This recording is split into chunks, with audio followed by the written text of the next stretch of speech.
নমস্কার বন্ধুরা, গুড্ডির ছোট্ট রান্নাঘরে আপনাদের স্বাগত জানাই। আবারও একটা ভিডিও নিয়ে চলে এসেছি। আজকে আমি একটা পিঠার রেসিপি বানিয়ে দেখাবো। শীতের সময় সবারই বাড়িতে পিঠে হয়, তো দেখুন আমি কিভাবে কীরকম পিঠা বানাচ্ছি, আপনারা দেখতে থাকুন। এখানে এক বাটি চালের গুঁড়ো নিয়েছি, এই বাটিরই আর এক বাটি দিয়ে দেবো ময়দা, দিয়ে দেবো স্বাদ মতো নুন, দিয়ে দেবো নারকেল কোড়া। এটা আপনারা চাইলে দিতেও পারেন, না দিলেও চলবে।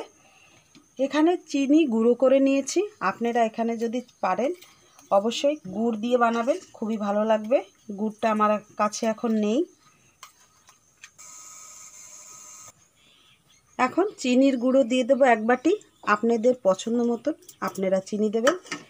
এখন এগুলো ভালো করে মিশিয়ে নেব, হালকা গরম জল দিয়ে এগুলো মাখিয়ে নেব।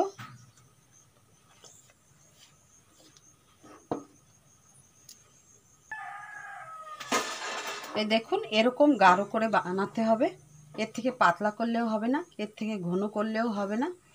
এখন আমি 10 মিনিটের জন্য রেস্টে রেখে দেব। ফিরে এলাম 10 মিনিট পরে। দেখুন তেল গরম হতে বসিয়ে দিয়েছি, আর একটা প্লেট বসিয়ে দিলাম। পিঠেগুলো এখন আমি ভেজে নেব।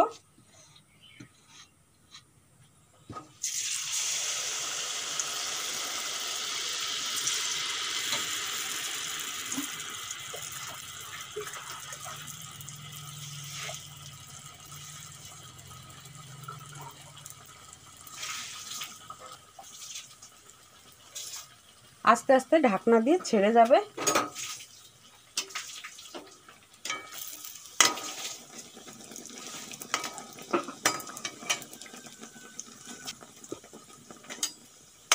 আবারও একটা দিয়ে দেব।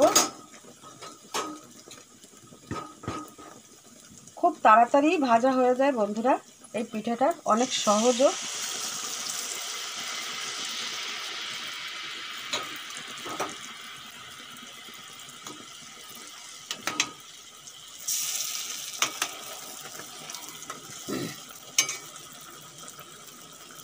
ওই দেখুন ওটাও ছেড়ে গেছে, খুব সুন্দর ফুলছে দেখুন।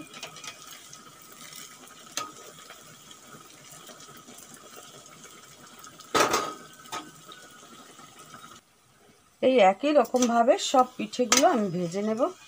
এই দেখুন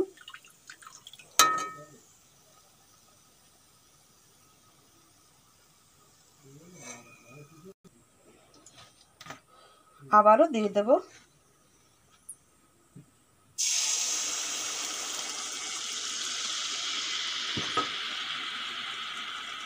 এই দেখুন আস্তে আস্তে ছেড়ে দেবে, এই দেখুন আস্তে আস্তে ছেড়ে দেবে।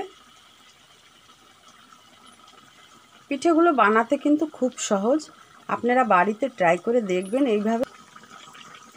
ওই দেখুন কত সুন্দর ফুলে গেল। এই দেখুন আর একটা পিঠে হয়ে গেল, তুলে নিলাম।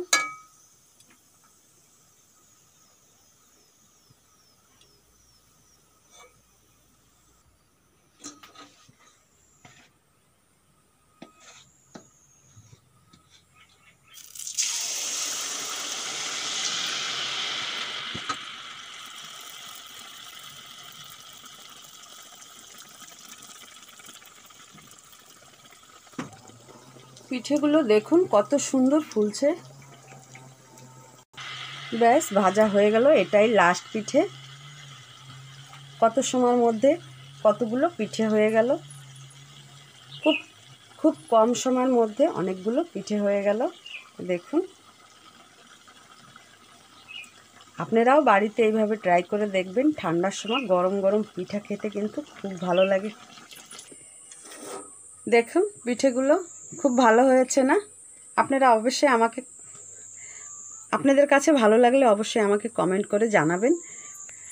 এই শীতের সময় ঝটপট পিঠা বানিয়ে খেয়ে নিন। ভালো লেগে থাকে অবশ্যই লাইক শেয়ার সাবস্ক্রাইব করতে ভুলবেন না, বন্ধুদের সঙ্গে শেয়ার করতেও ভুলবেন না। আবারও অন্য কোনো ভিডিওর সঙ্গে দেখা হবে। আজকের জন্য বাই বাই।